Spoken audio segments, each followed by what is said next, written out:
Hoje nós vamos fugir da rigidez dos temas políticos, que é a marca deste programa, tanto no plano nacional quanto internacional, para falarmos sobre cinema. Cinema e literatura política também, né? Nós trouxemos aqui um diretor de cinema, diretor de documentário, e também jornalista e escritor que escreveu alguns livros e fez alguns filmes, alguns documentários que já marcaram, né, o cinema documentário nacional e internacional, porque alguns de seus filmes já são premiados mundo afora. Então, eu tenho comigo o Jorge Oliveira, jornalista político. Jorge, é um prazer enorme meu Leite. Tê-lo aqui com você. Prazer renovado. E, de qualquer maneira, você começou como jornalista político, né?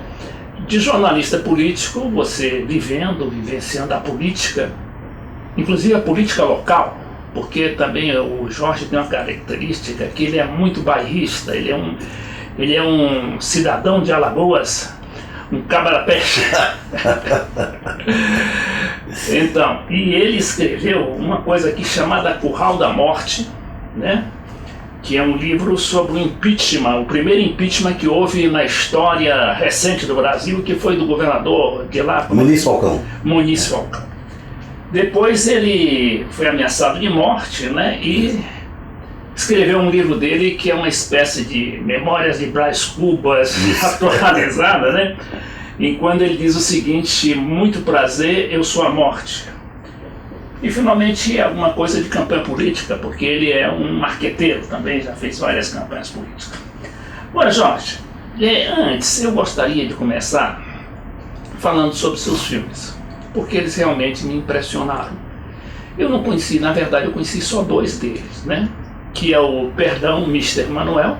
Mr. Fiel. Mr. Fiel, que é a história do Manuel Fiel Filho, né? O homem que foi torturado durante a ditadura, já no final do governo Geisel, ou foi mais ou menos no meio do governo Geisel. Foi no meio. Mas que, na verdade, acabou, né, precipitando a tal da abertura política, a tal da abertura gradual, lenta, né? Isso. Lenta, gradual e contínua. Então, e depois, mais recentemente, você também brilhou no recente Festival de Brasília, do cinema brasileiro, com o filme O Olhar de Nise, né? Isso. Bom, e antes você já tinha feito um filme sobre Floriano Peixoto e sobre as relações do Pablo Neruda com o Luiz Carlos Prestes. Bom, Jorge, então eu queria que você começasse principalmente falando para a nossa audiência aí mais jovem, né? De onde é que você tirou tanto entusiasmo? Bem, você sabe que a nossa base é jornalística. Quando você é jornalista, e de certa forma eu me considero um jornalista ousado nesse processo do Brasil, tanto político, como social e como econômico, essa base ela te fortalece para você fazer outras coisas afins na área jornalística. Na verdade, os documentários, eles são imagens no papel, imagem no texto. O que você tem que fazer, na verdade, é procurar se aprimorar no processo de imagem, no processo de direção, roteiro, pesquisa, e você saber que tipo de assunto aquilo dá um documentário.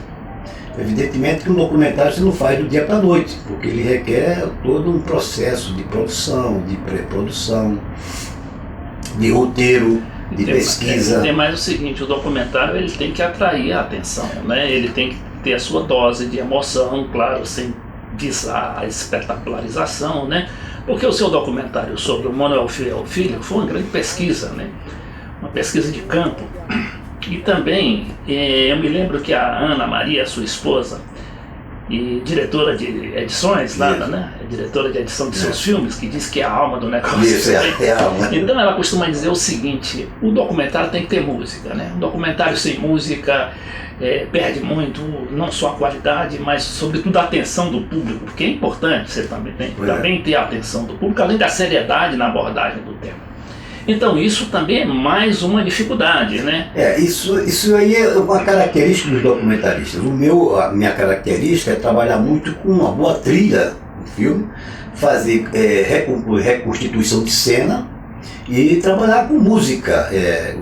Isso é uma coisa que você atrai, porque o documentário, de certa forma, quando ele é feito apenas nas entrevistas, e ela é um longa, ele é cansativo às vezes. Se não for uma coisa muito que traz muita sua atenção, ele cansa. E quando você faz um documentário, na minha percepção, eu procuro fazer um documentário mais pedagógico, uma coisa que a criança na escola ela entenda aquele documentário que está sendo feito. Eu não crio firula. Se eu fazer um documentário sobre o Manuel Filho, sobre a ditadura, eu preciso ser o mais claro possível para aquele documentário. Um dia for às escolas, os estudantes possam ter a clareza daquilo que eu fiz. Eu não posso criar num documentário fantasias, nem coisas que sejam ininteligíveis. Por isso que essa é a minha característica do meu documentário, procura ser um documentário, eu diria, o drama exatamente para facilitar mais o entendimento do assunto que eu estou fazendo, entendeu? O último que eu fiz, a Anísia da Silveira. Pois essa da Anísia da Silveira é interessante também, né? Porque ela é uma psicanalista, não é isso? Era psicanalista, na verdade era psiquiatra, né? Psiquiatra e alagoana também, porque o meu universo é muito alagoano. Porque... Você está há 27 anos em Brasília, mais 20 no Rio, não? 25 no Rio. 25 no Rio. E nunca saiu de Alagoas, você sabe, não é verdade? Isso é verdade, porque é a minha aldeia, né? Isso é importante. É a minha aldeia. Você não renegou as raízes, né? Pelo contrário, as aprofundou. Pois é, porque eu acho que eu me aculturo em Alagoas, né? É onde eu nasci, onde vivem os meus amigos e para a grandeza do Estado, vivem os meus personagens. Você imagina que Alagoas tem Aurélio Buarque de Holanda, né? Você imagina que Anísia da Silveira, Manuel Filho foi um operário. Além dos presidentes, além dos três presidentes, né? O Marechal Floriano Peixoto, o primeiro. O Marechal Deodoro. O Marechal Deodoro já foi ser proclamador da República e o Collor, né? O Fernando Collor. Exatamente. Quer dizer, então esse tipo de coisa é que me dá substância, ou seja, como já dizia Dostoiévski, eu vivo da minha aldeia, né? Aquilo ali, então eu tiro as minhas ideias para colocar no Brasil, porque eu costumo dizer que alguns desses brasileiros, eles são universais, né? O Graciliano Ramos é um brasileiro universal, né? Sim, brasileiro, tinha esquecido. Jorge de Lima, né? Quer dizer, essas pessoas viveram em Alagoas e produziram para o mundo, né? Então eu vejo nisso aí, trazer essas pessoas de volta, para mim é um resgate à cultura do Estado e à cultura do Brasil imensa, sabia? Eu sei. Agora a pena, Jorge, é que o documentário ainda não calhou, né? Não se encontrou ainda no Brasil, ainda que a gente vê salas mais cheias com documentários, né? Porque eu lembro que meu filho, nessa turma mais jovem, não gosta muito de política e fica receosa de qualquer coisa. Uma vez eu digo, vou levar esse menino para um documentário, era Dia dos Pais, eu levei os 3 meninos lá, disse, olha, vamos ver um filme aqui. Aí levei para o Michael Moore, né? Que é um documentário do Michael Moore. Aí eles começaram a rir, vai doidar. Aí depois no final, o mais velho disse assim, olha pai, esse cara é muito engraçado, isso é documentário mesmo. Né? É um estilo, né? Um estilo documentário. Pois é, um estilo de documentário, mas que acabou fazendo escola, né? E também o seguinte, ele fazia um documentário de jornal, quer dizer, fazia jornalismo investigativo. Isso. Da mais alta qualidade, né? E da mais alta seriedade também, não é esse tipo de jornalismo investigativo espetaculoso que se passou a fazer no Brasil, né? Porque eu costumo dizer o seguinte, que com o fato dos jornais estarem, de certa forma, se esvaziando do ponto de vista investigativo de grandes matérias, e até mesmo desaparecendo alguns, nesse livro meu aí, eu digo que quando eu cheguei no Rio de Janeiro, existia... Esse é o do... o Muito Brasil, Sua Morte, Tá. Eu digo que existia, quando eu cheguei no Rio de Janeiro, 38 jornais diário.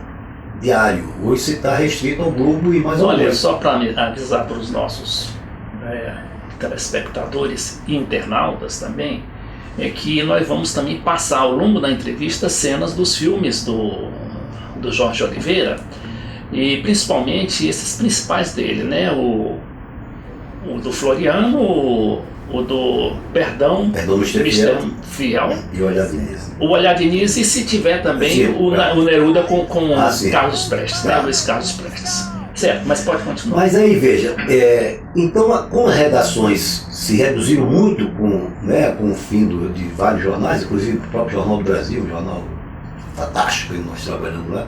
Mais bonito, né? Mais bonito e de maior credibilidade na época. Isso, os jornalistas migraram para o audiovisual. Isso, você, inclusive. Eu, inclusive. Quer dizer, e essas pessoas, quando vieram para o audiovisual, elas viram no documentário delas um segmento da reportagem, um segmento dos jornais. Então, e com um detalhe, passaram a fazer uma coisa com mais liberdade, uma coisa mais livre, e com imagem, né? Porque o mundo hoje é imagem, o papel, a tendência do papel é desaparecer. Lamentavelmente, os jornais vão sumir, as pessoas vão trabalhar exatamente com audiovisual e ver no tablet, no telefone, no computador, isso acaba. Isso é o futuro, né? Na verdade, a imagem é o futuro, é a coisa real, é a notícia real. Você imagina que esses atentados que ocorrem lá fora, você imediatamente está assistindo aqui no telefone, que é coisa real. E a notícia do jornal ficou velha, porque o jornal ainda diz assim, fulano de tal disse ontem, que ontem acabou isso. A notícia avançou. Não, e outra coisa, hoje, por exemplo, essa entrevista a gente está fazendo gravada, mas poderia fazer ao vivo. Ao vivo, né? Com o celular você fazia isso. Pois é. Então, Jorge, eu acho que estamos nos aproximando do final da nossa primeiro bloco, né? E eu gostaria depois de entrar nos seus livros, tá? Finalizando essa parte de cinema. Agora tem uma certa dificuldade, né, em emplacar esses filmes, né, em distribuir e tudo. Eu sei que o diretor, ele é muito prestigiado pelos festivais, né? Porque um bom diretor, ele trata de se imiscuir nesses festivais aí daqui de São Paulo, do Gramado, da Argentina, né, de Cuba e da Europa também. Na Europa, o Olhar Diniz, ele está tendo uma carreira rápida, porque agora no dia 9 de dezembro... Pois é, eu queria que você falasse um pouquinho mais da Nise, porque ela era uma psiquiatra que formou, né, através de seu tratamento, grandes artistas. Ela, na verdade, ela foi uma revolucionária da psiquiatria, né, porque ela quebrou o que existia de tradicional e se rebelou contra o choque elétrico. Na época, na década de 50, prevalecia o choque elétrico e a lobotomia. Então ela foi a psiquiatra que entrou no hospital e não encontrou espaço porque ela não praticava essas duas ações, eu diria, de certa forma, selvagem no ser humano, porque o choque elétrico, o primeiro tratamento de choque elétrico foi testado em porco. E eu mostro isso no filme, que é um negócio assim. Tem uma autora aí, canadense, chamada Naomi Campbell. Ela denuncia essa coisa como sendo obra da CIA e dos serviços americanos e europeus, né, serviços secretos. E a Nise se rebelou a isso, e o diretor do hospital não tinha para onde colocar ela, mandou ela para um tipo de galpão de recreação, onde existiam alguns pacientes de alto grau de esquizofrenia, absoluto grau de esquizofrenia, e ela foi para lá. A partir daí, ela criou, junto com o Almir Mavinier, que era um artista plástico, funcionário do hospital, ela criou um ateliê naquela época que foi uma coisa assim assustadora, com aqueles esquizofrênicos, muitos deles há 25 anos encarcerados, nem falavam, porque não tinha contato normalmente com as pessoas. E revolucionou a psiquiatria no Brasil. Agora me diga uma coisa, você fez um filme desse, teve que gastar muito dinheiro, né? Gasta sim. Mas você é o seguinte... Porque só em viagem, eu sei que você praticamente trabalha com a família. Você trabalha com a Ana Maria Rocha, os dois filhos, o Pedro e a Ana também, Ana Teodora. Né? Todos formados também na Ana Maria, grande documentarista de televisão, a menina também com formação no Chile, e o Pedro, que até tem uma empresa agora. Isso. Né? Então, mas aí fica um pouco mais fácil, né? Ainda que você tem que sobreviver também, sobreviver bem, né? Fica mais fácil pelo seguinte, porque algumas coisas que eu daria para outros profissionais, eu mesmo faço, né? Eu começo uma pesquisa, que é tudo, a base de todo documentário é uma pesquisa. Uma pesquisa bem feita. Bem feita. E a internet ajuda muito hoje. Você vai na internet, você encontra o que você quiser. eu leio incansavelmente quase todos os livros sobre aquele assunto. E por quê? Porque eu não parto da pesquisa por roteiro, eu parto da pesquisa que envolve a leitura, e depois disso que eu tenho as informações, todas elas concentradas na minha cabeça, eu sempre faço o roteiro. Diga-se de passagem, faço um roteiro muito rápido exatamente por causa disso. Porque aquela coisa de jornalista, né? Você vai para pesquisa, você é curioso, você acumula as coisas na cabeça. Quando você senta para fazer a matéria, você não olha nem para as anotações, não é verdade? Está tudo aqui, a criação está aqui. E eu vou criando praticamente diariamente. Eu acordo de madrugada e sento, escrevo, faço o roteiro. A minha leitura, o meu trabalho é mais de madrugada nessa área de criação. Mas Jorge, vamos então encerrar esse primeiro bloco e partirmos para o segundo bloco daqui a pouco, falando dos seus livros, né? E também um pouquinho mais de cinema, porque ficou alguma coisa sempre restando aí. Daqui a pouco. Quem tem medo de Hugo Chávez? Uma abordagem sobre a nova América Latina. Suas taxas de crescimento com inclusão social que dão inveja à Europa. Mais do que um livro, esta é uma análise do blogueiro FC Leite Filho. Das políticas de Chávez, Lula, Dilma, Cristina Kirchner, Evo Morales, Rafael Correa e Daniel Ortega, que nos arrancaram das políticas de arroxo e nos mantêm longe da crise que afunda os europeus e até mesmo os Estados Unidos. Quem tem medo de Hugo Chávez? Leitura obrigatória.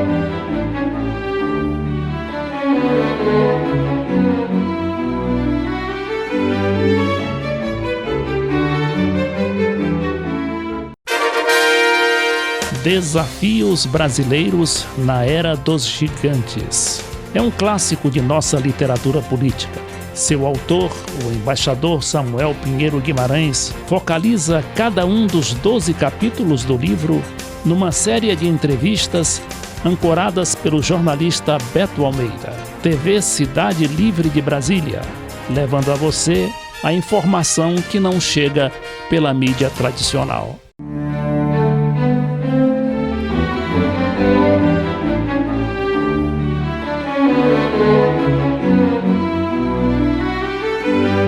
Bom, segundo bloco do cafénapolitica.com.br, transmitido pela TV Cidade Livre de Brasília, canal 12 da NET, só Distrito Federal. E também reproduzidos nos meus canais, né, do YouTube, do Facebook, Google Plus e Twitter. Então, o Jorge Oliveira é o nosso convidado. E o Jorge, ele é multidisciplinar, polivalente, né? Um jornalista multimídia na sua, quer dizer, próprio expoente, né? Dessa nova categoria aí profissional que existe, que é a multimídia, né? Que é a reunião de tudo isso, é o gráfico, né? O jornalismo, o gráfico de imagens, fotos, e principalmente vídeos ultimamente, né? Que a gente tem trabalhado muito isso. O YouTube tem sido uma lição fabulosa para todos nós, né? Bom, Jorge, e vamos falar então um pouco do seu livro aqui. Muito prazer, eu sou a morte, né? Conte aí como é que ele é. Esse livro, esse que você mostrou, coincidentemente, esse é a edição de Portugal. Foi lançado em Portugal esse ano. Pô, ainda foi lançado em Portugal. Pela editora Chiado. Foi um lançamento muito bom, muitos amigos foram, foi uma coisa muito boa, foi uma noite gratificante para mim como escritor, atravessando evidentemente as nossas fronteiras lá para o outro lado. E agora, no início de dezembro, eu vou lançar a edição brasileira, que é com outra capa inclusive, depois você vai mostrar outra capa, eu vou lançar no início de dezembro, manda a capa, no início de dezembro. Essa é uma história muito interessante. Eu tenho uma... Você vai lançar em Brasília, lá no Carpedinho. Carpedinho, vou marcar só o dia, mas é no início de dezembro. Tá certo. Eu estava andando na praia, lá em Maceió, há pouco tempo, uns 3 anos atrás, e lembrei de uma história que eu achei fascinante, que passou assim pela minha cabeça. Eu falei, eu estava com 36 anos de idade quando eu fui chamado ao meu estado por 2 amigos, e é bom sempre ter amigos como esse, eu fui chamado na minha terra para se apresentar. Sua terra é Arapiraca. Não, Maceió. As pessoas me chamam de João Arapiraca, mas eu nasci em Maceió. Você não tem nada a ver com Arapiraca? Não. Meu avô nasceu em Arapiraca. Mas eu nasci, na verdade, no bairro do Prado, em Maceió. Mas eu acho a Arapiraca uma coisa interessantíssima. Aí eu fui convidado por essas pessoas, esses amigos meus, e fui a Maceió 4 dias antes do Carnaval no Rio de Janeiro. Eu estava escalado para fazer o Carnaval pelo Jornal do Brasil. E foi uma cena assim fantástica. Essas pessoas me levaram para conhecer o pistoleiro que ia me matar. Aí, ele ia lhe matar por quê? Porque eu tinha feito algumas matérias, algumas reportagens pesadas em Alagoas para o Jornal do Brasil. Sobre sobre pistoleirismo, né? Sobre políticos envolvidos em crimes. Porque ali a Alagoas está um pouco esquecida, mas era campeã, era né? Um foco de matança política, de políticos muito grande. Banditismo político do mais alto grau, né? Pois é, e eu tinha feito isso, e quando esses dois amigos me levaram à casa desse cidadão, que eu entrei, a primeira coisa que ele disse para mim foi o seguinte: muito prazer, eu sou a morte. Por isso, me deu o título do meu livro. E ele me mostrou o croquis, ele mostrou todas a estratégia que ia usar, tudo isso, e disse quem ia matar. Na época a pessoa estava viva, pois eu também não quis me indispor, para mim já era uma lambuja, que já estava muito bom para mim.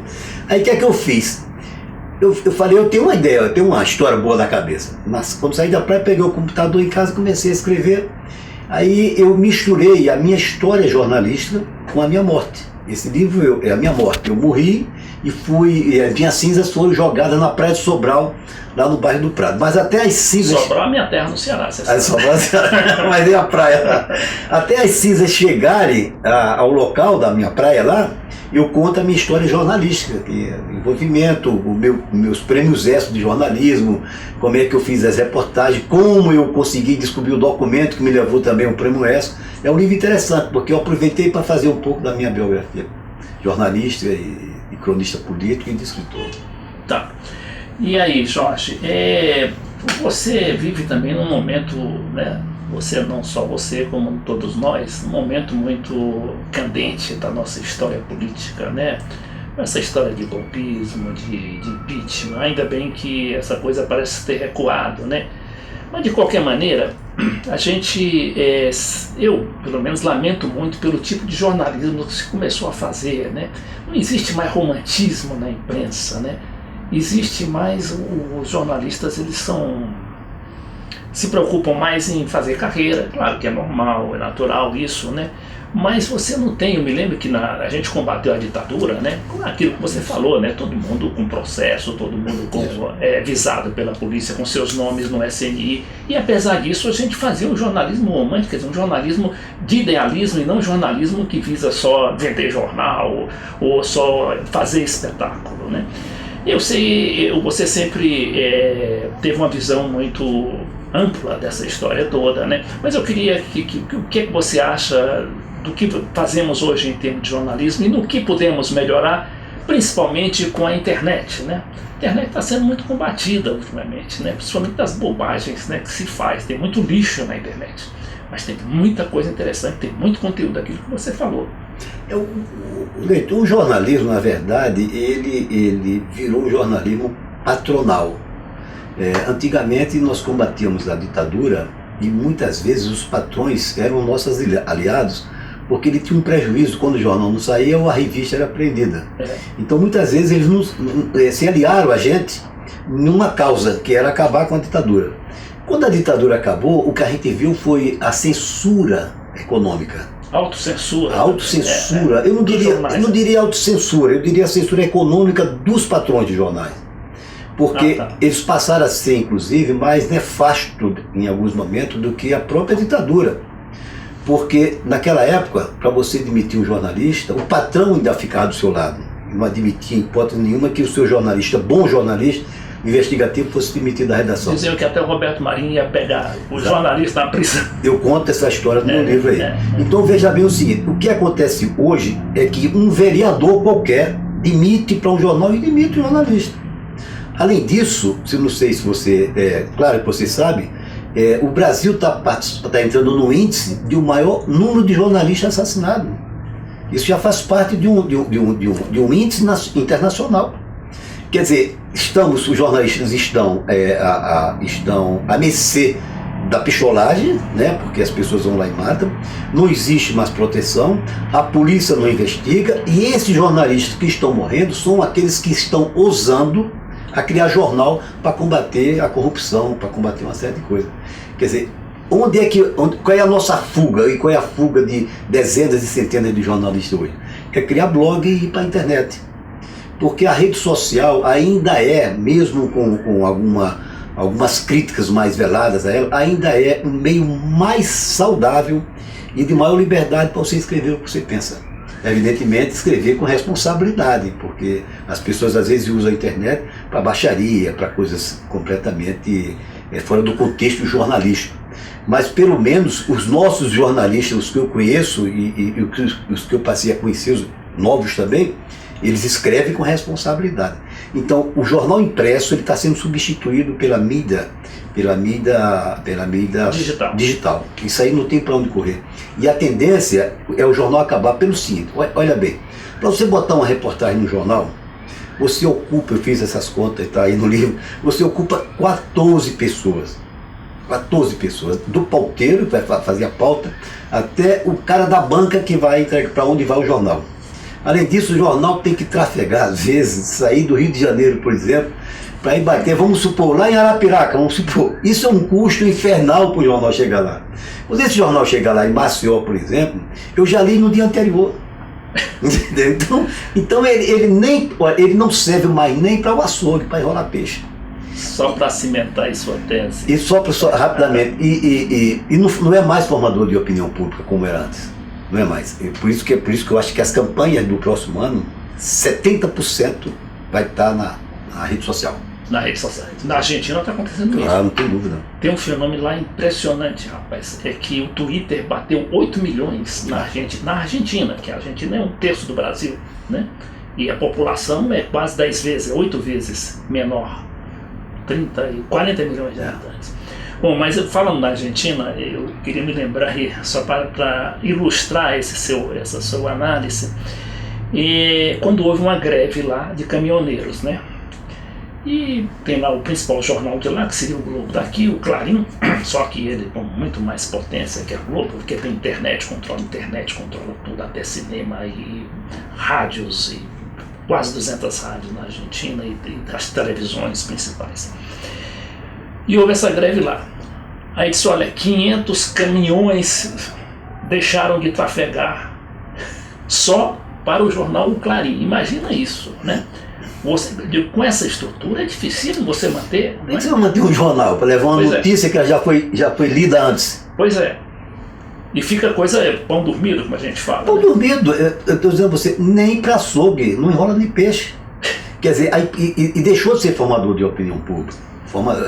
Por isso que eu estava te dizendo, eu também faço campanha política, já fiz 22 campanhas políticas. A última que eu fiz, a gente teve ali de importância dentro da campanha, na rede social, eu diria 20%, assim, de importância que pudesse mudar o voto. Agora vai passar dos 70%. Primeiro que diminuiu o campo de tempo para a televisão. Não existe mais aquele candidato com 14, 15, 13 minutos de televisão, que são 10 minutos por turno.